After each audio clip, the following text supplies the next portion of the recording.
বহু যুগের দুঃখ দুর্দশা দূর হতে যাচ্ছে হাওরে ঘেরা সুনামগঞ্জ ও নেত্রকোনা জেলাবাসীর। প্রায় ৩.৫ কোটি টাকা প্রকল্প ব্যয়ে হাওর এলাকায় উড়াল সড়ক ও বৌদ্ধ অবকাঠামো উন্নয়ন প্রকল্প হাতে নিয়েছে স্থানীয় সরকার, পল্লী উন্নয়ন ও সমবায় মন্ত্রণালয়। প্রকল্পটি বাস্তবায়ন করছে স্থানীয় সরকার প্রকৌশল অধিদপ্তর এলজিইডি। সুনামগঞ্জ ও নেত্রকোনা পাশাপাশি জেলা হলেও দুজেলার মধ্যে নেই সরাসরি কোনো সড়ক যোগাযোগ ব্যবস্থা। এছাড়া বর্ষা এলেই সুনামগঞ্জ উপজেলাগুলো হয়ে পড়ে যোগাযোগ বিচ্ছিন্ন।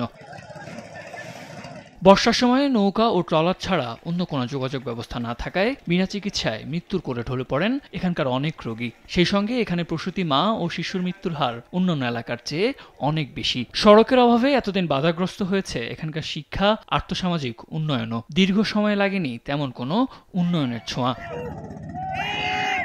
অবশেষে সমাধান হচ্ছে এসব সমস্যার। স্থানীয় সরকার প্রকৌশল অধিদপ্তর বলছে, হাওর এলাকায় এই প্রকল্পটি খুলে দেবে সম্ভাবনার নতুন দুয়ার।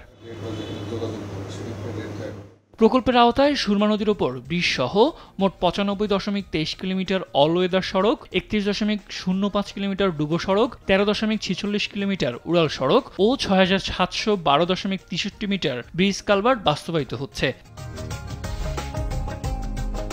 প্রকল্পটি মোট ২২টি প্যাকেজে বাস্তবায়িত হবে। ইতোমধ্যেই একটি প্যাকেজের কাজ সমাপ্ত হয়েছে। টেন্ডার প্রক্রিয়া চলমান রয়েছে ১২টি প্যাকেজের কাজের।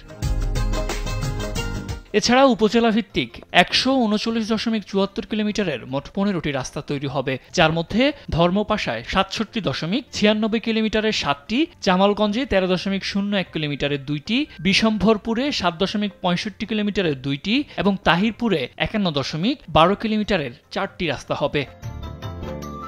একান্ত সাক্ষাৎকারে দেশ টিভিকে এলজিইডির প্রধান প্রকৌশলী মোহাম্মদ আব্দুর রশিদ মিয়া বলেন, প্রকল্পটি সুনামগঞ্জ জেলা সদর হতে বিচ্ছিন্ন ধর্মপাশা ও মধ্যনগর উপজেলাকে সংযুক্ত করবে। সেই সাথে সিলেট ও সুনামগঞ্জের সাথে সংক্ষিপ্ত পথে যোগাযোগ স্থাপিত হবে ময়মনসিংহ বিভাগের। ফ্লাইওভারটা আমাদের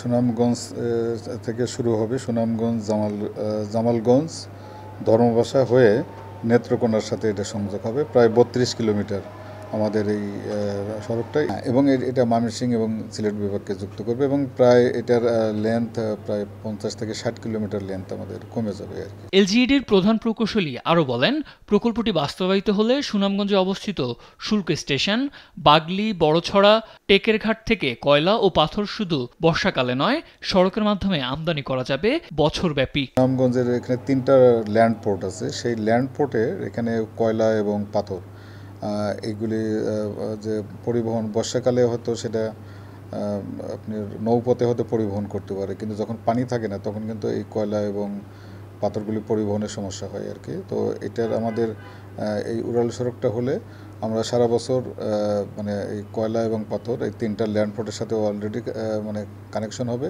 পাশাপাশি স্থানীয় জনসাধারণের যে যোগাযোগ সেটা তো থাকবেই। এছাড়া প্রকল্পটির কারণে দেশব্যাপী পর্যটক ভ্রমণের পথ উন্মুক্ত হবে। সেই সঙ্গে কৃষিপণ্য সংগ্রহ ও বাজারজাতকরণের খরচ কমে আসবে বলেও মনে করেন তিনি। সাদ আহমেদ, দেশ টিভি, ঢাকা।